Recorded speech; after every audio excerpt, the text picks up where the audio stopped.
വിജയ് ശരവിന്ദ് നമുക്കറിയാവുന്നതുപോലെ വടക്കേ മലബാറിലെ ഏറ്റവും കൂടുതൽ ആളുകൾ ആശ്രയിക്കുന്ന ആശുപത്രിയാണ് കോഴിക്കോട് മെഡിക്കൽ കോളേജ്. അവിടെ വളരെ ദൗർഭാഗ്യകരമായ നിലയിലൊരു അപകടമുണ്ടായി. പക്ഷേ ഇപ്പോൾ റിപ്പോർട്ട് വരുമ്പോൾ പ്രാഥമിക പോസ്റ്റ്മോർട്ടം റിപ്പോർട്ട് അനുസരിച്ച് മരണം പുക ശ്വസിച്ചല്ല, അങ്ങനെയല്ല എന്ന് ബന്ധുക്കൾ തന്നെയും പറയുന്നുണ്ട്. ഇപ്പോൾ യൂസഫ് അലിയും പറഞ്ഞത് അതുതന്നെയാണ്. ഇതിൽ നിങ്ങൾ ഫോക്കസ് ചെയ്യുന്നത് എന്താണ്? വീഴ്ച സംഭവിച്ചിട്ടുണ്ടാകാം. സാധാരണ നിലയിൽ ഒരു അപകടം ഉണ്ടായാൽ നമ്മളവിടെ ഒരു കാരണവുമില്ലാതെ അപകടം ഉണ്ടാവില്ലല്ലോ. മെയിൻ്റനൻസ് പ്രോപ്പറായി നടന്നിരുന്നോ? എന്തുകൊണ്ടാണ് ഈ UPS റൂമിൽ പുക ഉണ്ടായത്?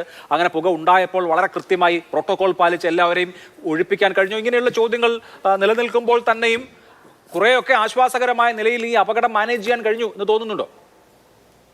നമുക്ക് രണ്ടായിട്ട് കാണാം. ഒന്ന്, സംഭവിച്ച കാര്യങ്ങൾ അത് അവിടെ നിൽക്കട്ടെ, അത് പിന്നീട് പഠിക്കാം. പക്ഷെ നമ്മൾ മനസ്സിലാക്കേണ്ടത് 2 വർഷത്തെ പഴക്കം മാത്രമേ കോഴിക്കോട് മെഡിക്കൽ കോളേജിലെ പുതിയ കാഷ്വാലിറ്റിക്ക് ഉള്ളൂ.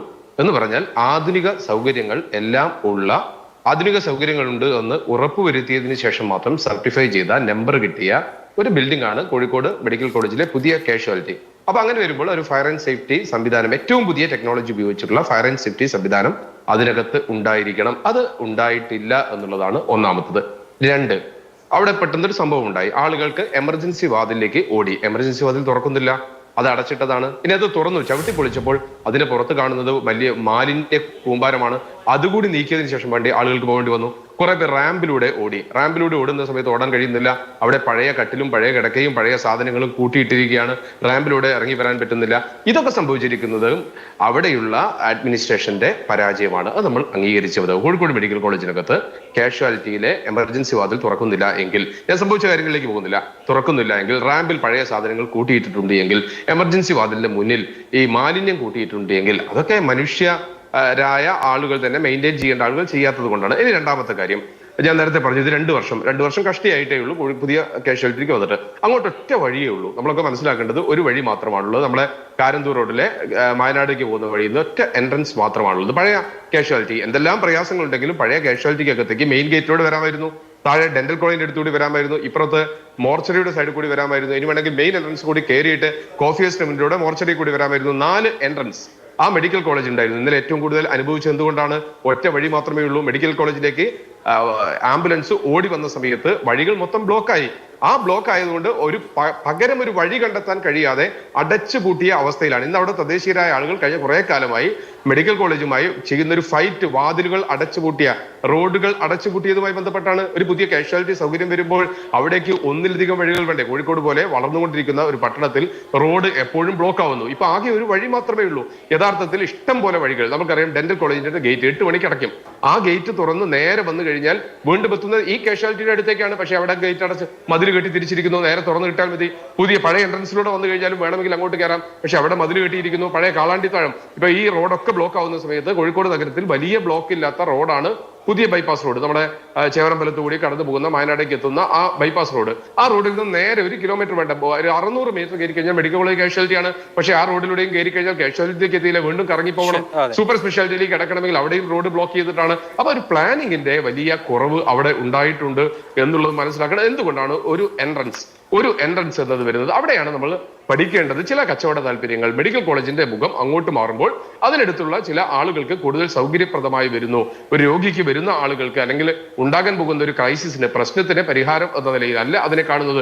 സുരക്ഷ എന്നാണ് മെഡിക്കൽ കോളേജിൽ എപ്പോൾ ചോദിച്ചാലും പറയുന്നത്. സുരക്ഷാ ഭീഷണിയാണ്. എന്തിനാണ് 8 മണിക്ക് ഡെന്റൽ കോളേജിൽ ഗേറ്റ് അടച്ചിടുന്നത്? 8 മണിക്ക് ശേഷം എന്ത് സുരക്ഷാ പ്രശ്നമാണ്? ഒരു ലൈറ്റ് ഇട്ട് ഒരു CCTV ക്യാമറ വെച്ചാൽ തീരാവുന്ന പ്രശ്നമല്ലേ ഉള്ളൂ. എന്തുകൊണ്ട് കളാണ്ടി താഴ്ന്നു വരുന്ന റോഡിലൂടെ ഒരു 1 വേ സംവിധാനം നേരെ കാഷ്വാലിറ്റിയിലേക്ക് എത്തിക്കാൻ സാധിക്കുന്നില്ല? ഇങ്ങനെയുള്ള കാര്യങ്ങൾക്ക് പറയുമ്പോൾ ഒരു പ്ലാനിങ്ങിന്റെ അഭാവം അതിലുണ്ടായിട്ടുണ്ട് എന്നുള്ളത് നമ്മളവിടെ പ്രാഥമികമായി മനസ്സിലാക്കണം. രണ്ടാമത്തെ കാര്യം, ഞാൻ കെട്ടിയെ ക്രോസ് ചെയ്തൊന്നും സംസാരിക്കുന്നില്ല. ഞാനും കെട്ടിയും കോഴിക്കോട്ടുകാരാണ്, അഭിലാഷും കോഴിക്കോട്ടുകാരനാണ്. നമുക്കൊന്ന് കോഴിക്കോടുമായി പരിചയമുള്ള ആളാണ്. നമുക്കൊന്ന് ഇപ്പൊ ബേബി മെമ്മോറിയൽ ആശുപത്രിയിൽ പോയി കഴിഞ്ഞാൽ അതിനുശേഷം അവിടേക്ക് എത്തിയ രോഗികളുടെ അവസ്ഥ, അവര് അവിടെ എത്തിയിരിക്കുന്നു, 30,000 ചോദിക്കുന്നു, കൊടുക്കാൻ സാധിക്കുന്നില്ല. അതിന് അവർക്ക് അറിയില്ല. ഞങ്ങൾ സ്റ്റാഫുമായി ബന്ധപ്പെട്ടപ്പോൾ ഇത് മെഡിക്കൽ കോളേജിൽ ഇങ്ങനെ ഗവൺമെന്റ് റെഫർ ചെയ്ത് വന്നതാണ് എന്ന് ഞങ്ങൾക്ക് അറിയില്ല എന്ന മറുപടിയാണ് കോഴിക്കോട്ടെ ആശുപത്രികളിൽ കിട്ടുന്നത്. അത് കൈകാര്യം ചെയ്ത രീതിയിൽ ചെറിയ പാളിച്ചകൾ ഉണ്ടായിട്ട് മന്ത്രി ഓടി വന്നു എന്ന് പറഞ്ഞത് കൊണ്ടായില്ല. മന്ത്രി വന്ന് ജനപ്രതിനിധികളൊക്കെ കണ്ട് കാര്യങ്ങൾ പഠിച്ച് മുന്നോട്ട് പോയാൽ നമുക്ക് പറയാൻ പറ്റും. പക്ഷെ അതിനൊന്നും അദ്ദേഹം തയ്യാറായിട്ടില്ല. ഒരു ഉന്നതതല അന്വേഷണം പ്രഖ്യാപിച്ചാണ് പോയത്. PWDയുടെ ഇലക്ട്രിക്കൽ വിങ് അതിനകത്ത് പ്രവർത്തിക്കുന്നുണ്ട്. ഓടിയെത്തി പരിഹരിക്കേണ്ട ഘട്ടമാണുള്ളത്. അത് അവിടെ പ്രവർത്തിക്കുന്നുണ്ട്. ആവശ്യമായ ജീവനക്കാർ അതിനകത്തുണ്ടോ എന്ന് നമ്മൾ പരിശോധിക്കണം. HDS ഇടയ്ക്കിടയ്ക്ക് ആളുകളെ എടുക്കുന്നുണ്ട് എന്നല്ലാതെ പ്രോപ്പറായ സ്ഥലത്ത് ജീവനക്കാരുണ്ട് എങ്കിൽ ഒരിക്കലും മാലിന്യം അവിടെ കിടക്കില്ലല്ലോ. അവിടെ ഈ കട്ടിലും സാധനവും അവിടെ കിടക്കില്ലല്ലോ.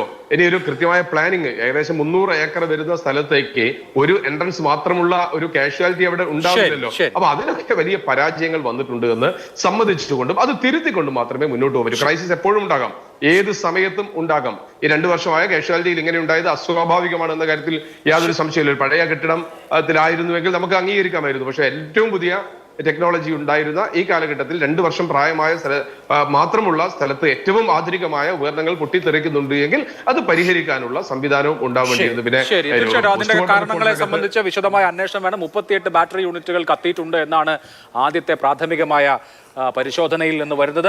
മന്ത്രി തന്നെ പറയുന്ന MRI മെഷീൻ പുതിയതാണ്, ഫിലിപ്സിൻ്റെതാണ്. അത് 6 മാസം കൂടുമ്പോൾ കമ്പനി തന്നെ മെയിൻ്റനൻസ് നടത്തുന്നതാണ്. അപ്പോൾ എങ്ങനെ ഇത് സംഭവിച്ചു എന്നുള്ളത് താങ്കൾ പറഞ്ഞതുപോലെ വളരെ പ്രധാനപ്പെട്ട ഒരു ചോദ്യമാണ്. കാലപ്പഴക്കത്തിന്റെ പ്രശ്നം അവിടെ ഇല്ലതാനും.